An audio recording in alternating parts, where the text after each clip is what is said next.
Today's wildcard coverage is brought to you by Verizon. Switch to Verizon Home Internet. Plans start at $35 per month and now come with a 5-year price guarantee. Only on Verizon. They've been playing football at Arrowhead Stadium in Kansas City for 52 years. This is the 425th and coldest game Chiefs fans have ever experienced. The temperature is 4 below. A west-northwest wind has the wind chill 27 below for this AFC wild card game as Patrick Mahomes and the West Champs, the 3 seed, the Kansas City Chiefs, welcome Tua Tagovailoa and the 6 seed Miami Dolphins. On this frigid night, we say good evening. Mike Tirico, Jason Garrett, Kaylee Hartung braving the elements. We'll hear from her on the sideline as our night goes on. All right, the weather's going to impact everything tonight. What's the most important ways you think it's going to impact this game? You know, Mike, this game is going to come down to 3 things. The ball, the ball, the ball. Even the most basic fundamental things in football will be a challenge tonight. Center quarterback exchange, handing the ball off, tossing the ball, throwing and catching. All the aspects of the kicking game, the snap, the hold, the kick, punting it, fielding punts and fielding kickoffs. It's going to be a challenge for everybody, and the team that handles the ball the best, they're going to be the team that wins the game. A lot of folks say, hey, it's more Chiefs weather than Dolphins. Of course, but you talk to the Chiefs players, they've never experienced anything like this before. As the defending Super Bowl champions take the field here in Kansas City, and yes, she's here. Watch. It looks like a Taylor video. Sure Here we does. Go with the Chiefs and Dolphins. Ahmed, back to you. You. She is here, and one of the real stories as well. Tyreek Hill is making his return here. They were able to slow him down when they met earlier this season. So what did they do in that game that worked? Well, they got physical, number one, Rodney. And Steve Spagnuolo, the defensive coordinator, he knows Tyreek's going to be hyped up. They're going to want to get the ball to him. They've got to not let Tyreek Hill beat them. These guys know Tyreek Hill. They want to send him a message. And one of the things that you have to do when you're playing against Tua, take away his first read, force him to hold the ball, and force him to go somewhere else. All right, let's pick this game. I'm going with Kansas City. Even though they've looked beatable all year, I think Andy Reid comes up with a careful game plan with just enough gambles to win. I'm going Chiefs. Yeah, Kansas City has not been dominant at home like we're used to seeing, but I think they'll play well enough, make enough plays to win the game tonight. I like Kansas City, too, just the experience. Andy Reid, Patrick Mahomes, and I think Andy will commit to running the football. I think Chris Jones is going to have a big night.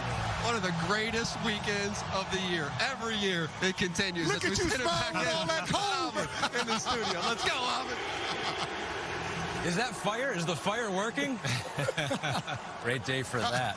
KC getting introduced. It's that defense right there, Ahmed. The defense. They know who got him here. It's the defense this year. It wasn't Mahomes in the offense. So the big question coming into this one for any team that plays the Miami Dolphins is how do you stop that guy who had a franchise record 1,799 yards this year, Tyreek Hill? Did a pretty good job in Week 9 when they played earlier this year, but what's the strategy, Devin, against a guy that's that speedy? What I love about this matchup is these guys played against Tyreek Hill every day in practice, so they have no problem saying, we're going to get in his face, we're going to surround him, we're going to put guys right next to him, on him, hit him. Right here, you can see they see the screens coming. Reed comes from 15 yards deep, attacks, and then right here, McDuffie, right in his face, catches the ball on him, then takes the ball from him. This Chiefs, there's no fear. They're not going to back down. They're going to be in his face and make it tough all night. Yeah, they do a good job of mixing up coverages, mixing up looks for him, but they know where he is all the time. They know he's the prime candidate for Tua, the offense, and look at him. He's out there with no sleeves on, but I just read those lips. He said, it's cold out here. Yes, it is cold out there. He just told him right there, hey, give me a jacket. Give me a jacket. I need to stay warm. I need this jacket. It's cold out here. I got no sleeves. I need a jacket. Yeah. They got some corners. L'Jarius Sneed, we both think is an all-pro guy. He is capable of being on the island from time to time against Tyreek Hill. They played a good amount of two-man the first time around, too, where it's, yes, this man on Tyreek Hill, but the safeties are back. That allows them to be aggressive at the line of scrimmage, takes away a lot of the underneath throws. I think we're going to continue to see that again tonight. Yeah. I think the Kansas City defense is going to go, I don't believe you're going to run the ball all game. I don't believe it. So they're going to continue to try to stop Tyreek and Waddle in the pass game. And what the Chiefs have that other teams don't have, they have a guy like L'Jarius Sneed, you said, played out of all-pro level. Right. then you have an all-pro guy in McDuffie in the slot. Right. So no matter where they move Tyreek Hill, inside or outside, Kansas City can say we feel confident with either one of these matchups that we can go win and play good. It was just last year where we were in the Super Bowl saying that Patrick Mahomes did not need Tyreek Hill. They could win without him. This year there have been times where we said they need a guy like Tyreek Hill. Issues with drops have been written about a lot. What do you make about the way that Kansas City is going to have to play Patrick Mahomes? Will he have to trust these wide receivers in this game? Well, he's got to trust them. I don't think that's going to, stop him. I don't. I just hope they understand, Andy Reid, everybody, who they are, right? I don't expect them to all of a sudden become the 2019 Chiefs again, and he's throwing for 50 touchdowns and 5,000 yards. That's not what they've been all year. I think they almost got to manage the game, run the ball a little bit, some wide receiver screens, and play action pass with Mahomes and take a shot down the field every now and then. I agree, and Miami's defense needs to put some pressure on this Chiefs offense. Try to go make plays and make it hard. I'm taking Chiefs 7-3, low-scoring game. Devin, I am going with the Chiefs as well. I'm going Chiefs, so I'm going 20-13. I think they get the win. I'm going Chiefs, too. They're at home, this weather. The Dolphins haven't looked good in ugly football games all year. Chiefs 24-20. And you only can see it exclusively on Peacock. You will not see it on NBC. We are just moments away from kickoff in KC. Mike Tirico, Jason Garrett, and Kaylee Hartung have the call. Ahmed, thank you. GEHA Field at Arrowhead, fourth coldest NFL playoff game. Official temperature 4 below for this matchup as the two-time Super Bowl MVP Patrick Mahomes and his defending champion Chiefs hope to start a repeat run to a third title in 5 years. And they face their former teammate, the All-Pro Tyreek Hill, and the Miami Dolphins in this AFC wildcard game on Peacock. Mike Tirico, Jason Garrett back in the booth. Jason, a different story for the Chiefs. The defense kind of carried them here, second in points allowed. The offense wants to get into the party here for the postseason. How do they pick it back up, starting with tonight? Like Simsy said, the Chiefs are a very different team this year than they've been in recent years. And it's important for them to recognize that and embrace who they are right now. Their defense is really, really good, and they can run the football. So Patrick Mahomes shouldn't feel like he has to make every play on every snap. He has to play within the system, throw the ball to Travis Kelce and Rashee Rice, and most importantly, hand the ball to Isaiah Pacheco. And then in the big moments, go be Patrick Mahomes and make those game-changing plays. It's a different way to play for them, but it's a good formula for them tonight and going forward in the playoffs. All right, Miami, 9-3. They were right at the top of the AFC. Lose 3 of their last 5. Lose to Buffalo last Sunday night. Lose their chance to host a playoff game. Now they're playing here in 4 below. They've got 6 starters out on defense. How do they find a way to get a road win here in Arrowhead tonight? They've been the greatest show on grass all year long. They can throw it with anybody in the NFL, but they run it really well, too.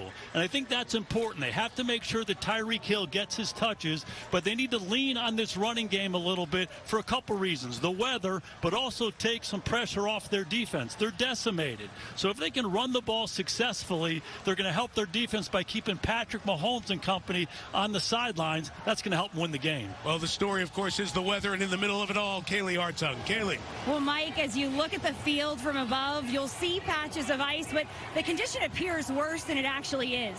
During pregame warmups, players on both teams told me they could get traction, they could make cuts, and both kickers said they weren't having any trouble with their footing, at least not yet. That's because there's an underground heating system here. 3 massive boilers are pumping heat into thousands of feet of piping, acting like a radiator to warm the grass and roots. That prevents the field from freezing solid, but one area of potential concern is the back line of the right end zone. It is iced over, even blurring visually what's out of bounds. And as for the players, each of them has their own way of managing the cold. Dolphins running back Raheem Mostert is wearing a sleeveless sweatsuit underneath his uniform, and his teammate, the former Chief Tyreek Hill, he's going bare-armed because he said he didn't want anybody to think he was soft. So the sidelines will be their refuge. You have got 6 of these heated benches and 8 of the gas-powered heaters blowing on both sides, creating an entirely different climate. It is a balmy 40 degrees between the 30-yard markers, guys. Hang there as much as you can, Kaylee. Thank you. Andy Reid, 19th playoff trip in 25 years as a head coach. Mike McDaniel, 2 for 2, taking the Dolphins to the playoffs as a wild card both years. All right, for those of you watching on Peacock or on our NBC stations in Miami and Kansas City, kickoff is coming up. And for the rest of you, we send it back to the studio to Ahmed, Chris, and Devin. Let's do this. We welcome you to Super Wildcard Weekend presented by Verizon. 4 below the air temperature, 27 below the wind chill. Tom Bahali bangs the drum. And the Chiefs fans braving it. It is not completely full here, but those who are here are being heard. Miami won the toss, deferred the option to the second half. So the Dolphins will kick it off. Jason Sanders kicks to Richie James. Welcome to a little bit of history as the Dolphins and Chiefs start the playoffs towards the sideline here, fielded on the bounce for Kansas City, and moving up the sidelines, Justin Watson. He's out of bounds at the 31. That's where the Kansas City offense will take over.